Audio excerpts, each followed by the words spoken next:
Hello and welcome back, everybody, to FinTech Festival India's Bengaluru Micro Experience. Now, customer experience is currently one of the most important differentiators across industries. This is especially true in the insurance industry, where product penetration is so high and product innovation is so difficult to achieve. While cutting-edge technology can help carriers stand out, the quality of experience provided at the moment is far from impressive. Companies in the insurance industry must deal with a number of complications such as personalization and integration. 88% of insurance clients prefer highly customized products as well. They are also keen to embrace integrated products, for example, for house, life, and car insurance with a single premium, demonstrating the value of seamless experiences. Our next panel will talk about the benefits of reimagining customer experience in insurance sector and growth catalysts for the digital insurance in the new world. Moderating this session, we have Mr. Avinash Kulkarni, Vice President, Enterprise Sales with Rapyder Cloud Solutions Private Limited, who is joined by Mr. Chiranth Patil, Co-founder and Director with Riskcovry, and Layak Singh, Founder and Chief Executive Officer with Artivatic.ai. Over to you, Avinash. The panel is all yours. Thank you, Amit. Thanks a lot for the opportunity provided. I'm sure we all have been resonating with a common audio branding symbol, Yogakshemam Vahamyam and Satyam Shivam Sundaram. I'm just quoting this because I think people in their 40s or 30s must be the luckiest generation, because we would have seen this Yogakshemam Vahamyam is LIC's patented, oftenly repeated thing. So why I say luckiest generation? Because we have seen the progress from, let's say, older technologies, not necessarily fuddy-duddy, but landline to push button phones to touch screens. And then Doordarshan was the only channel. From there to the cable TV, DTH and OTT. So we have experienced all these flavors, and I think we are also a lucky generation when it comes to insurance, because LIC being the sole player from there to the early 2000 or 2001, when I remember Max New York Life Insurance was the first one to launch in the private space, perhaps, where a lot of ex-Modi Xerox friends and people joined there, and suddenly friends were landing up at our doorstep to sell life insurance policies. So it's a very interesting broad spectrum changes that we have seen.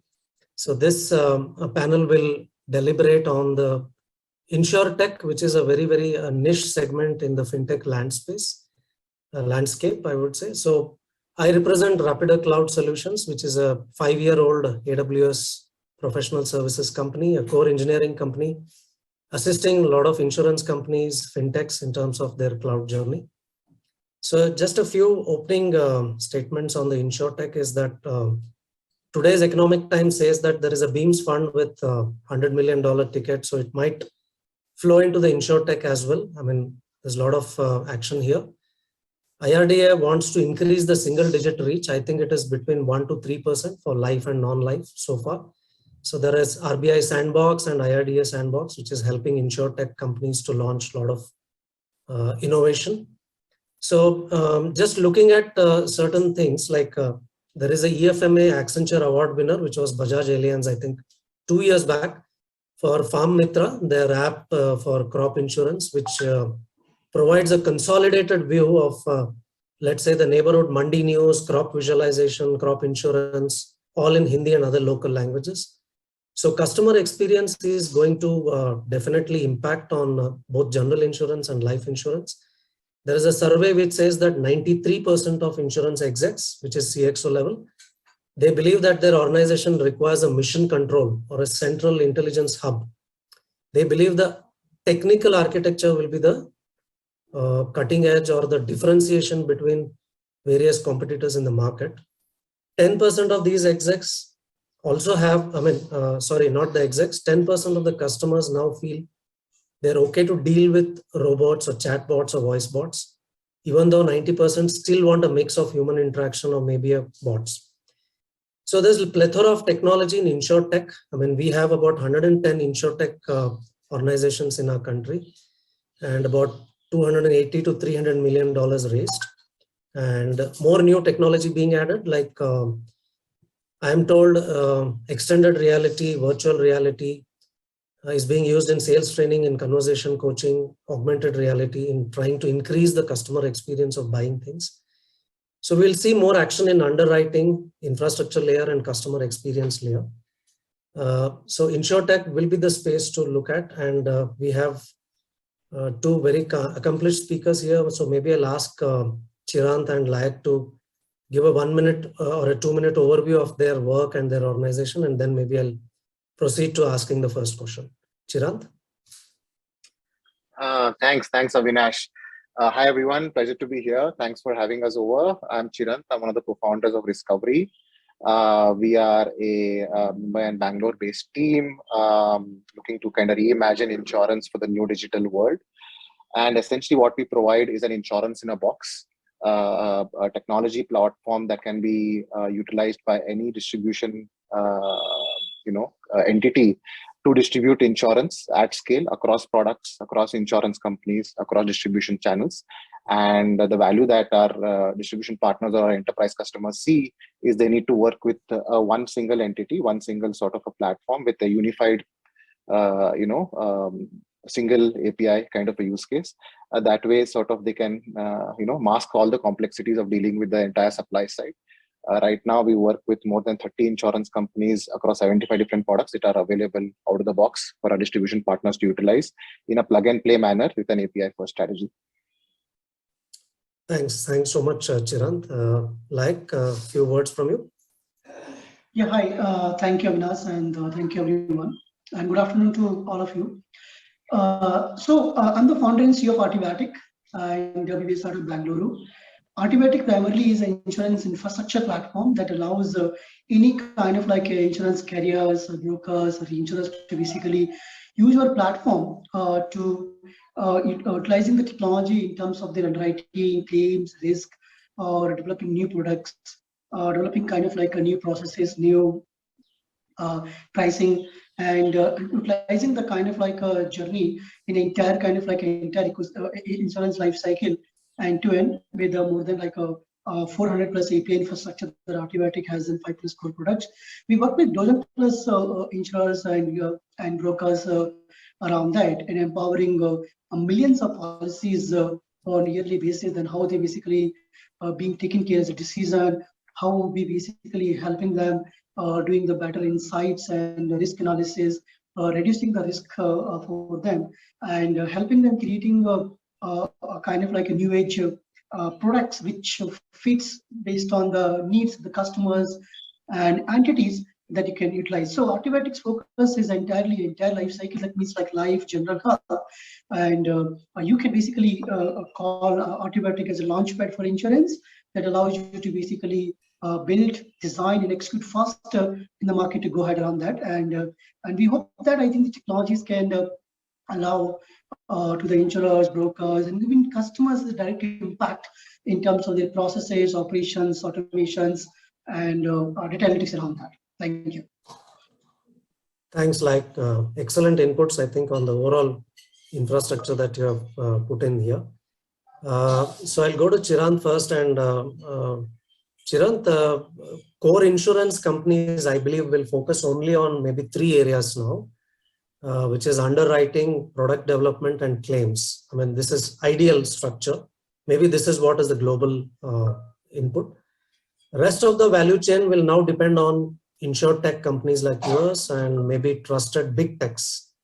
So what's your take on this, that insurance companies must focus only on these 3 areas? So I wouldn't say that only those 3 areas. There is, underwriting at scale. There is a lot involved, right? There is, a big part of that is really distribution, right? If you think about it, direct distribution, which is in India right now, insurance companies going direct to market cover is about 30% of the overall sort of, how premium gets booked. The rest, is basically intermediary driven. And so it's a very distribution, ineffective distribution with effective product underwriting still leads to ineffective business results. So in distribution is a key part of that. And it is a lightweight area, asset light, capital efficient area for a lot of startups to kind of start with. And that's where sort of, we began our journey as well to help distribute products that are underwritten by insurance companies. Otherwise, it becomes a more capex heavy, non-startup friendly way to kind of start, and especially with the whole regulatory overhead that goes, and rightly so, to acquire an underwriting license. So so long sort of gestation period before you actually get a license and all of that. So it's rightly so that startups have started in that sort of the distribution side, or rather are going more deeper in that. But it's not to say that startups are not entrenched on the other sides as well. In fact, Layak may be able to share more deeper, but I think a lot of companies are also their insurance, their customer is not the end user or the distributor, the customer is the insurance company itself, right? Where they're helping to optimize efficiency, better, faster, cheaper versions of themselves using technology. So SaaS products, if you will, targeted to insurance companies as their primary enterprise customer. Okay. So that also is has been around as a trend for a long time now. And so we think that the insurance and InsurTech coupling is very deep, very entrenched. We are just scratching the surface and a long way to go. Great. Like your views on this, is this the only 3 areas which Indian insurance companies must invest in? No, I do agree, but I think the area which Chiranth also mentioned, so what I prefer in the areas in terms of as a career they focus on, one is the part where they basically product design and underwriting. Okay. The second part definitely comes down to the market is distribution or sales, that you can call it, or distribution via mail or via like a many means of that. It may be agent, it may be a partners, it may be the B2B solutions in the box. Chiranth, our team is working on that. The third part is claim. So for me, the first part is belongs like product design and writing, second is distribution, and third is claims. So these are the areas I think that the insurance carriers basically has the entire kind of like entire core which is built on that. Along with that, we have many areas in which we have to work upon. It is areas of the kind of like identifying the use of technology in operation automation, in areas of technology like in terms of how to control the data and utilize the data around that, how to basically utilize the data to work on the reducing the risk and fraud capabilities, or maybe the kind of like a personalization to the kind of better policies, the premiums, coverages. So along with that, these 3 core areas, there is a multiple kind of like a layer which is built up, which allows the carriers to basically work in this environment. Great. So like just adding on to it, I mean, since you speak about carrier and distribution, so we quite often get to read about, let's say, what about a motor vehicle insurance, which is probably based on driver habits or his clean record of no traffic tickets and maybe less mileage, single driver, something like that. Or maybe a bite-sized insurance. I just read an article, bite-sized, which says that a very small sliver for maybe cycle thefts, or if I'm a tenant living in rented house, maybe can I insure my property? So are these trends as the part of the customer experience of very customized policy buying effort? Absolutely, Avinash. Because the habit is being changed of the people right now, and as you see, like earlier, like 5 years back, 10 years back, we used to buy insurance in terms of life was most focused than motor was in a way. But right now, the need is changing, the habit is changing, and risk is being also changed as well, right? And I think for me, what I always say is that like insurance is for everything. Like you're traveling, you eating, you buying, you shopping, anything around that. Not only the kind of like accidental, not only for the bike or anything around that. So definitely like there are not many more areas in terms of that how your family is driving vehicles, right? Not only you only, because if you have one vehicle, your family is also driving. So many other areas in terms of that how you collecting the data from family's experience to provide them the personalized policies, and then in terms of like you may be driving like you most of the kind of like driving is happening intercity only. You may have a lesser risk on that. You may have the kind of like a personalized pricing on that, as you call bite-size pricing. You may be traveling for like a, for example, I want to do like a one-time traveling from Bangalore to Delhi as the driving. I like it, so I can take it one-time driving. I'm not traveling that today, so I want to take very specific risk around that, and so you can basically design and that is the kind of like opportunity right now in terms of the data. Like you have a lot more data availability, a lot more risk availability. Collect that out and design different ways. maybe family insurance, maybe bicycle insurance, jewelry insurance, maybe printer insurance, maybe your fridge insurance. So there are many such areas that can basically design the better risk and pricing based on the customer need, and it directly impact on the customer experience, because the customer who's going to spend, they might not know too much of terms and condition of the large policy like life and motor, but in kind of like a buy it only have like, okay, you have 5 terms and condition, you will get this much of claim, this is the time period you're going to. So very straightforward around that, like we can say straightforward kind of situations that goes around that. So I definitely say this improves the customer experience. It is improving. It is basically allowing the people to basically having the more needs. You traveling or like insurance like Ola, you traveling on the cab as well. So many such areas. An example, it has improved the customer experience, reducing the risk, and more kind of like I would say like awareness is also with them right now. Okay.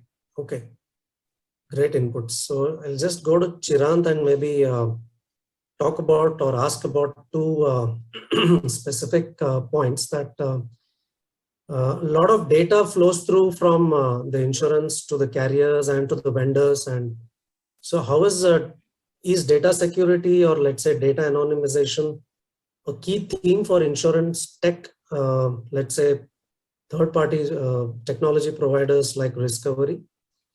And also, how do you take care of the API gateways? I think a lot of general insurance companies would have to use, or life insurance also, to use different APIs like a weather forecasting API, IRDA API, other industry APIs. So one is data anonymization and second is API gateway. How do you plan to assist the insurance companies?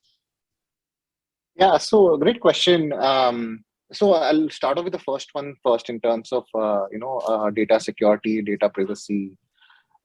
See, I mean, at the end of the day, without those 2 fundamental pillars as part of our overall value proposition, any partnership with any customer-centric organization where data becomes a key part of anyone's moat falls flat on its face. So it is very important for us, and in fact, we go through a fair number of certifications and which is underway, sometimes at a platform level, sometimes at a partner level, that kind of have to be taken into account and enabled as part of our overall infrastructure go to market, right? So there is fair amount of data that is passing through. Last year, on an average, we clocked about 100,000 API calls on a daily basis at our peak, right? 100,000 API calls. Okay. Yeah.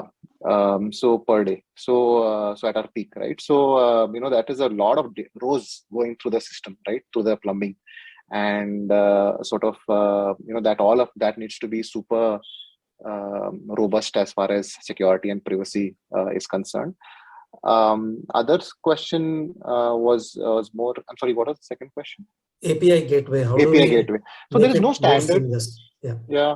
So there is no standard API gateway that is used across insurance companies. It is like, see, if you think about the evolution of insurance companies' tech stack, a lot of it was built on core underwriting systems, which are mostly legacy nature, depending on the vintage of that particular insurance company and all of that. And then API design and construct started happening around that, right? So there is no standardization at a product level or at a distribution segment level that you can easily refer to as that being an industry standard. Hence, platforms like Riskcovry to come in and help standardize that communication protocol that occurs between the distribution and the manufacturer side of the value chain. Right. Okay. So sure. What we have developed is a recent innovation from our tech point of view is something that we call as ICPI, Insurance Company Protocol Interface. You can pretty much guess that it was engineers who came up with that name, right? So it is essentially a single gateway for any insurance company to drop ship their API code onto our platform on open API principles, which basically optimizes for turnaround time in terms of new product development meets experimentation from an insurance perspective. So what it helps is our customers, our distribution company partners, instead of us working through a workflow where we understand their product requirements and work with our insurance company partners to design their APIs and enable that experience at scale, we flipped the entire thing on its head and said, hey, this is a open bucket, and the end point of that sort of a bucket is always known. So which means that the way what you drop into that bucket can always be picked up very easily, right? And that has been sort of it's a, we think that's an industry first innovation, and basis which we have been able to kind of optimize it for certain partners. It is already live with few of our partners on the health side, and sort of we are going deeper on some of the other products there as well. Great. So net there is no standard per se, but we're hoping to build that. Right. So I am sure. Just to quick add on this point of the Chiranth part, Sure. see, definitely Please. gateway. Yeah. So while there is a Chiranth was talking about on the part of the external API gateways, like how the distribution is happening and product API standardization is not there, which definitely Riskcovry is helping it out. But you have to also look at another aspect of the API gateway, internal API gateway of the insurance companies, the core infrastructure. That is also very like in a very nascent stages, because the insurance companies for a one single process internally also using multiple platforms. They're not interconnected and not in sync as well. So you basically accessing one system and downloading the data and sending back to the system. And now they're moving into as well right now. But I think that is a very critical part as well, along with the product personalization which Riskcovry is doing, because it is a challenge. Every insurance company in the product point of view, they have different standard. Somebody using some technology, somebody using some technology. There is a no nomenclature, nothing is standardization is also there. But the internal systems also has an issue in terms of API gateway as well. Like how they're collecting the data, how they're receiving the data, how one system as well is sending the data to other systems. So we have faced these kind of many such issues in many of the insurance companies where they took 3-4 months, 5 months, 6 months, up to 12 months time. I have seen that they took around to basically create the APIs to extend the data around that. So we have seen that definitely is a high need for the insurers to basically move out from the kind of like the current solo platforms or silo systems to API-driven gateways and the scalable platforms around that. Sure. So legacy systems is a key challenge, I think. It is a very big challenge. Very big challenge. A lot of insurance companies still say that they are still on AS400, and maybe some of them moving to cloud or utilizing the InsurTech on cloud probably makes their life easier. Yeah, but also insurance companies also fear it around. To be honest, in a way, they don't want to take a chance to just move out immediately on that. They don't say that, okay, I want to move from the core insurance somebody else right now, because they have tested for years, like 10 years, decades around that, and they feel comfortable, and they don't get very easy comfortable to go out of that. That's also a big challenge, because they sometimes they don't try to test it out too. I've seen the scenarios as well. So this needs a whole infrastructure, internal API gateways, trying and testing out the new systems, technologies to move around that too. Great. So Layak, just wanted one more, maybe an opinion. So I read a story about European-based similar InsurTech company, maybe VFox, who has an innovative approach to distribution. So they say they combine digital and human expertise in terms of delivering a very powerful and connected insurance ecosystem. I saw something there as a switch rate. I mean, I just went to their website and just checked. Switch rate, even if VFox doesn't have this kind of, let's say, low premium or certain customized product, they may facilitate with third party. Is that what it means, or will we see something similar in India, or IRDA rules are not yet open for such switch rates? Definitely, IRDA rules are very stringent and you can't move that out very easily in India. While the VFox model that you talked about, they work on two-sided models. They also basically provide the technology to the insurance companies and system softwares what they are using as well. And they also basically selling insurance directly, and the kind of so they have experimented that by themselves, and they know the impact of it, right? And India, I think still it is going on. I would say still in the early stages of that, because the technology that you tested out is working for you. Same another example to call Lemonade as well, but they have also started now providing the underwriting of auto and all to the insurance companies too as well, while they were earlier selling the policy. So it becomes the kind of like model where they, in India, I think in lending, I could see lending card, right? They have a platform of lending. They have opened the lending platform to other partners to basically come on the platform and disperse using their technology. So if somebody is working on this technology, they test it out, working out, definitely it is a use for that. And while somebody is kind of like coming on the platform, they don't have the kind of like premiums or benefits to the individual is coming out. And indeed, third party is platform is definitely useful where the customer basically gets what he wants. Okay. So Chiranth, your views on this switch rate or switch hit, something like an ABD in insurance technology? Sorry, I'm not aware of it. Okay. I know about VFox, but I'm not aware of the switch functionality. Oh, okay. Though VFox, I think VFox is more from. Are you talking about insurance product portability? Insurance, yeah, portfolio. Yeah. Okay, moving across insurance companies for the same product. You're talking about that. So I think VFox is a portal where I go and see. I mean, I may want to switch rates to another product, or I mean, you are talking about n number of products, n number of insurance. N is to raise to 3. Maybe it means the same thing. Maybe slightly different. I think what it may be referring to, Layak may have more context on it, but I think it probably portability of insurance products across carriers for the same kind of risk profiles, right? So very early days, we're beginning to see some movement there, where sort of the policy portability can occur between underwriters for the same kind of risk characteristics without changing pricing, without changing the premium on the front end for the customer. So, and or changing pricing for so opening up an open bid environment, right? Where so think of it as mobile phone number portability, right? Right. You keep the same number, but you move the carriers at the back end. So likewise in the same this thing, very early days. Very early days, and policy a lot of it is not clear.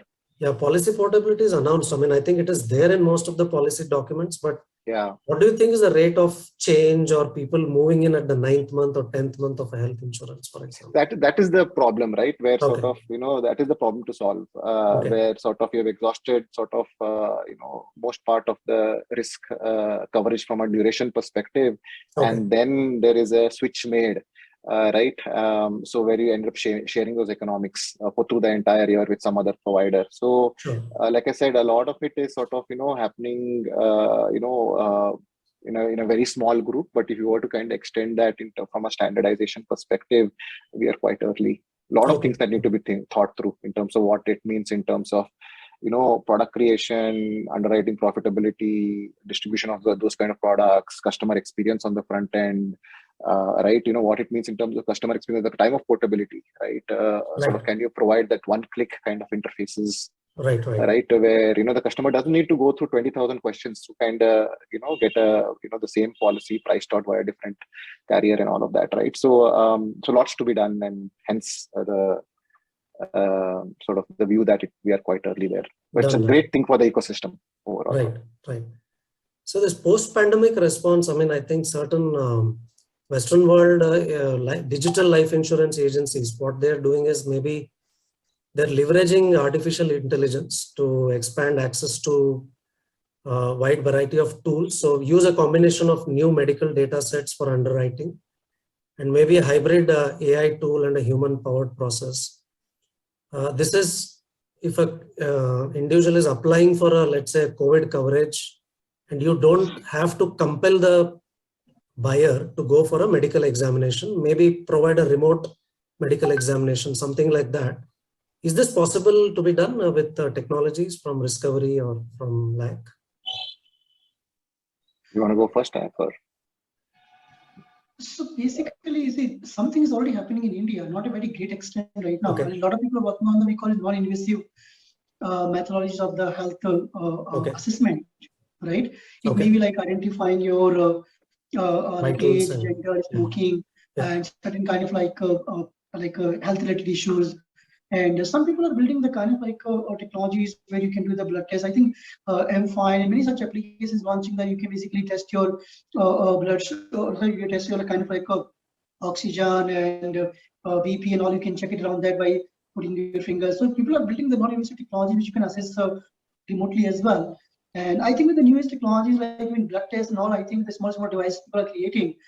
And so there's a lot of work is going on. I don't think it has been gone to the mainstream yet, but a lot of work is going on. For example, like Bajik did a kind of like a partnership with Goki to building the kind of like more and kind of like health related data from the devices to pricing the underwriting and the pricing areas. So I could see there's certain kind of like a work is going on. I think some of the companies are also working with disease management platforms who like fraternity, value therapeutics around that using disease management. and all this data, so that they can basically utilizes this data to basically understand the more in-depth health assessment about individual than going for the medical test to be done. And I could also see, I recently bought a policy last month, or renewal of my health policy in my family, and I could buy 50 lakhs of insurance of health cover itself by the remote calling itself from the insurers. And I have to go through the medical test to be done, especially for health insurance as well, 50 lakhs rupees as well. I didn't go. This is my medical test, doctor, discussion, it was happening. So certain level of work is going on. Non-invasive health is coming out in the picture. Lot many devices, technology being built, not big technologies being built up around that. Either a diabetic, for example, like Bito, who's doing a fantastic work in the diabetic areas, which a lot many insurance companies are partnering to get the kind of diabetic information around that. So his work is going on. I would say in the high mainstream, I think it's still in the, I would say like the early stage, but the work is going. Right. Just want to add to that, if that's okay. Yeah. Sure. So I just want to add to that. So great points made by Layak. And I know that fundamentally, if you think about the evolution of health insurance in India, it's been fairly reactive and dynamic. You used to be able to buy health insurance at a very, low cost base, if you will, relative to where it is now, and sort of on the back of COVID and sort of other things in the past as well, it has kind of kept up with times, and sort of premiums have increased over a period of time. There is, in certain kinds of products, there is financial underwriting, and health is mostly financial underwriting, and there's a little bit of medical underwriting as well for certain kind of use cases. But on the life side, things are much more mature. So underwriting is very stringent, right? Because of the amount of risk that it ends up entailing. And even on the life insurance side, it is the sum assureds have been less, right? And then sort of has mostly been used as a wealth instrument or a savings instrument and whatnot. Yeah. And on the back of the pandemic, they had to kind of react to that because a fair number of deaths occurred. And hence pricing has gone up by 30-40% at times, right? So even approval rates, premiums have gone up, approval rates have reduced. So there is a correction from that perspective. But overall, life insurance is more robust. It doesn't have to tactically change its underwriting models too often, and hence it's because it looks at a longer gestation period, right, of risk coverage and all of that. So from that sense, it's an interesting time to be building for both of these, different dynamics, and that's occurring, especially on the back of the pandemic, on both the health and the life side. Sure. So, Chiranth, any technology being used like augmented reality or virtual reality? For this is on the, let's say, agent training or the salesperson training, so that they commit lesser mistakes and stay tuned to all these dynamic changes in the industry, and still provide a very good buying experience to end customers. So yeah, any technology on the LMS side or on the training side you have seen? Yeah. So we support, so Riskcovry's model is to enable any distribution use case, right? Tagline is really enable insurance anywhere, which means that there are certain sort of distribution use cases where, say, a POSP model, like the likes of which the Turtlement and the Renew Buys do it as one of their primary business lines, if not they are the primary business line.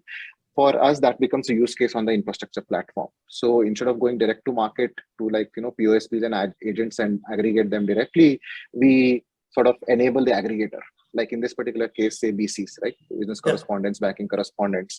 There is training that, because a lot of the retailers and the kirana shops and the mobile repair shops and the chalaks and whatnot that BCs tend to kind of aggregate the last mile, they are mostly coming from an operator DNA, right? They are not sort of, insurance sales DNA.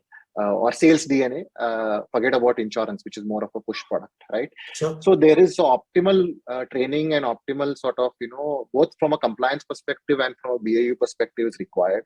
And what we do is we don't sort of necessarily provide that, the entire service ourselves. We plug in technologically with a digital sort of, pipes running into sort of some of our partners in that space, where we enable the same service with sort of an asset-light model.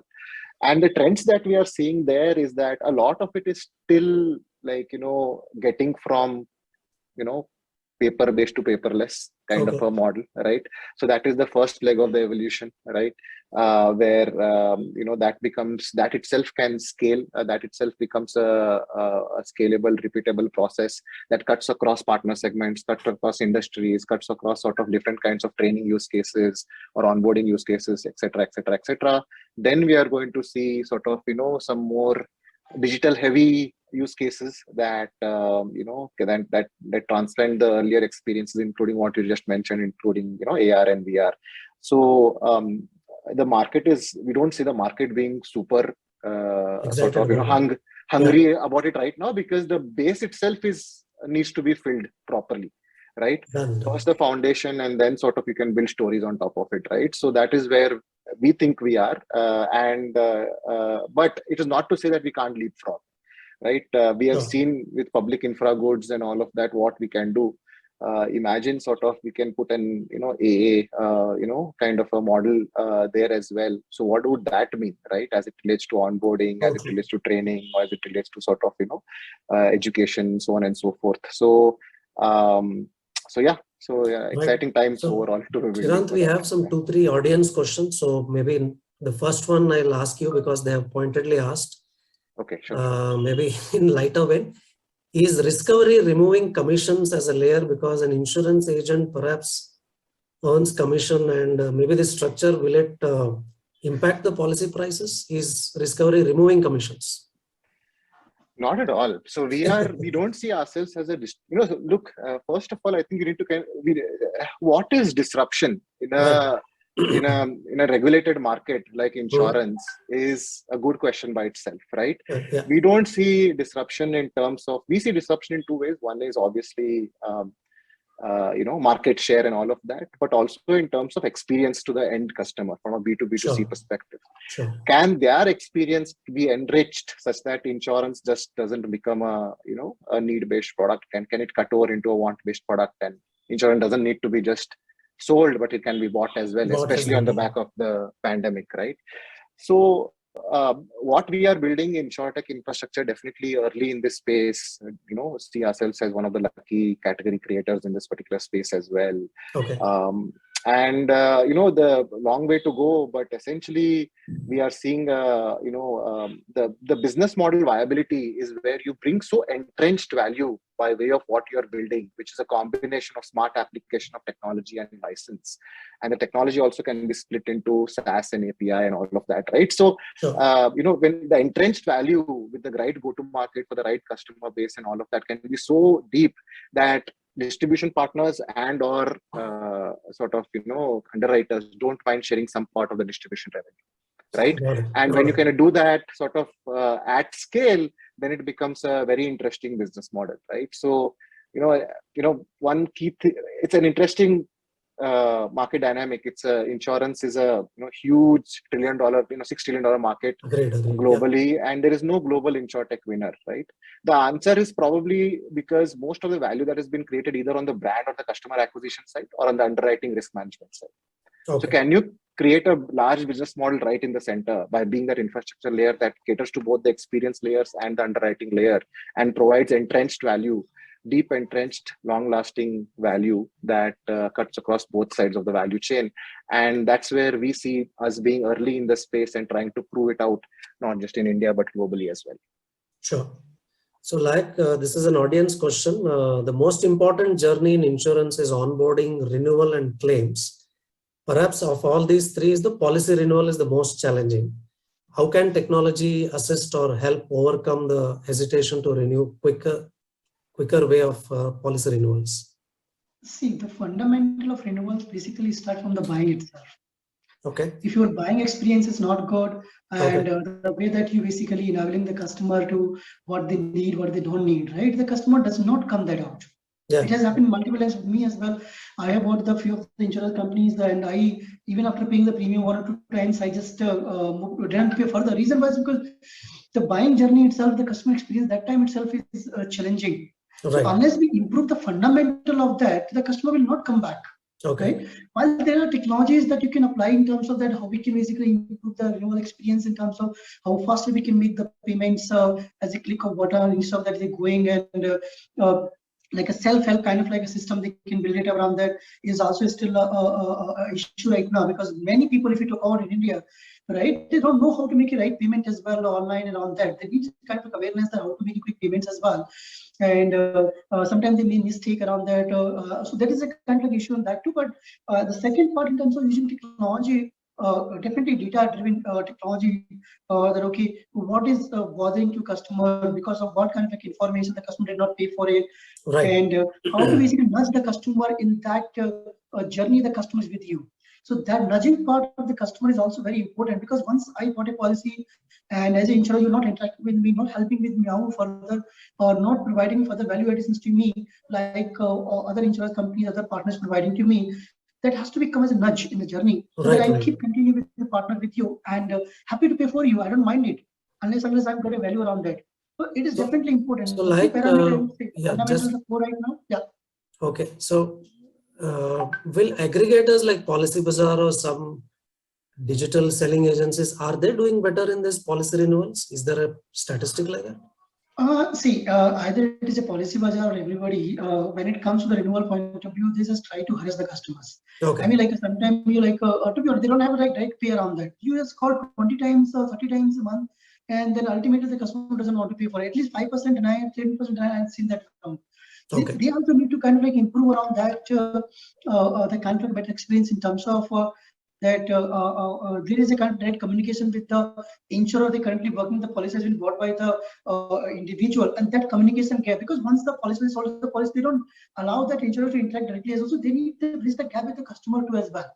And also they need to have the kind of like more simpler options to, as I said, there is a 60-70% people who doesn't know how to make a payment as well right now too.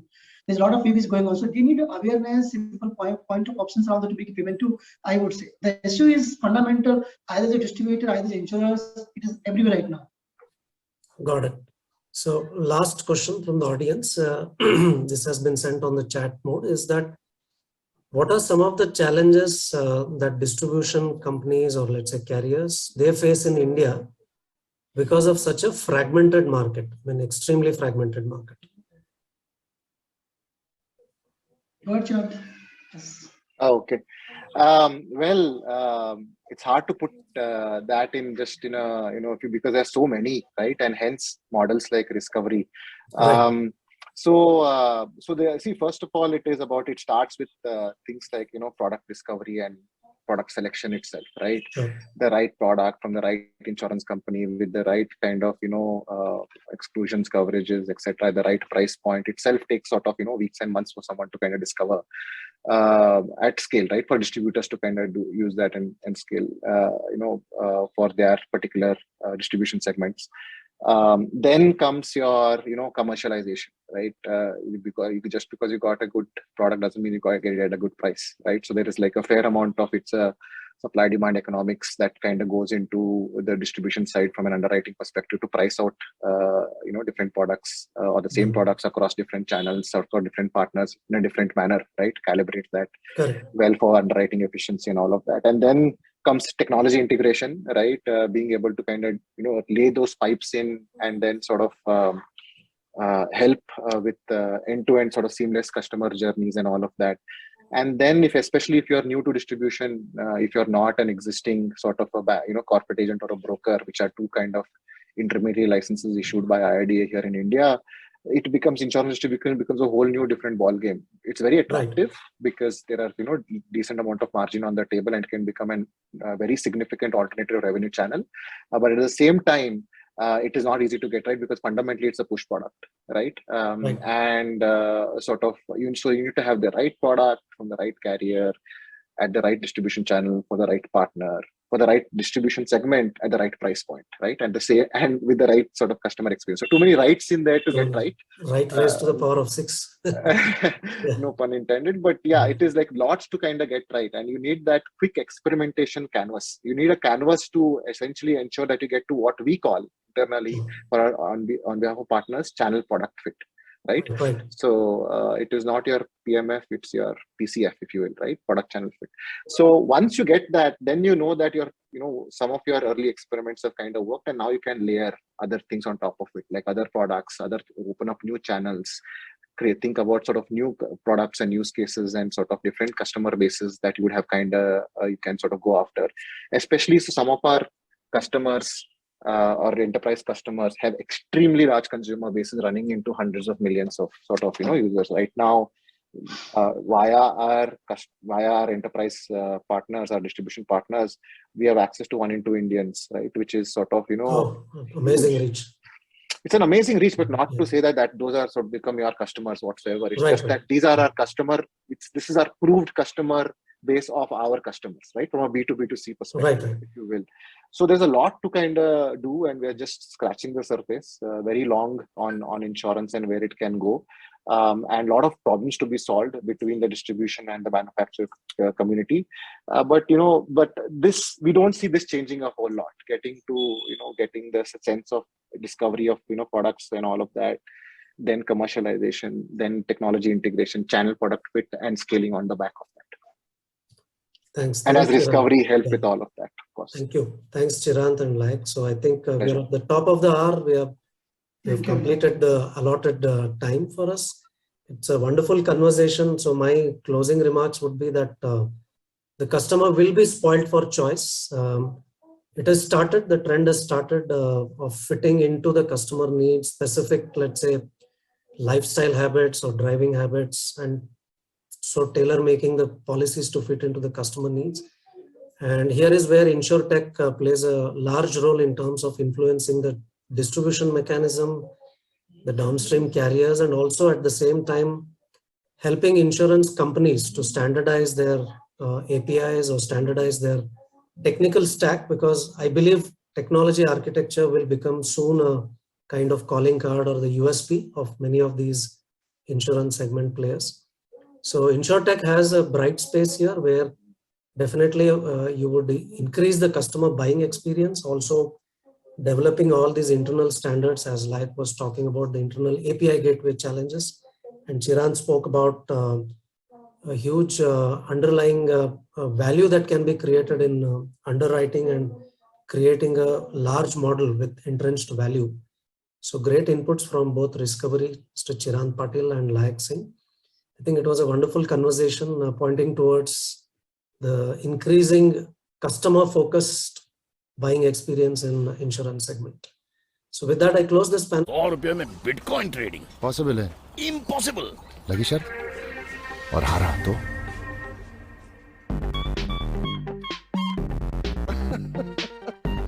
It's possible on CoinSwitch Kuber. Download करो और Bitcoin में trading start. CoinSwitch Kuber, सिक्का चमकेगा. Cryptocurrency is an unregulated digital asset, not a legal tender and subject to market risks and price fluctuation risk. Where there is life, there is hope, there is meaning. But life has its downs as much as its ups. Life is about challenges. Life is about opportunities. Time for joy, time for celebration, and time to introspect. Thankfully, in every one of life's moments, and even beyond life itself, there's LIC. Where there is life, there's always LIC.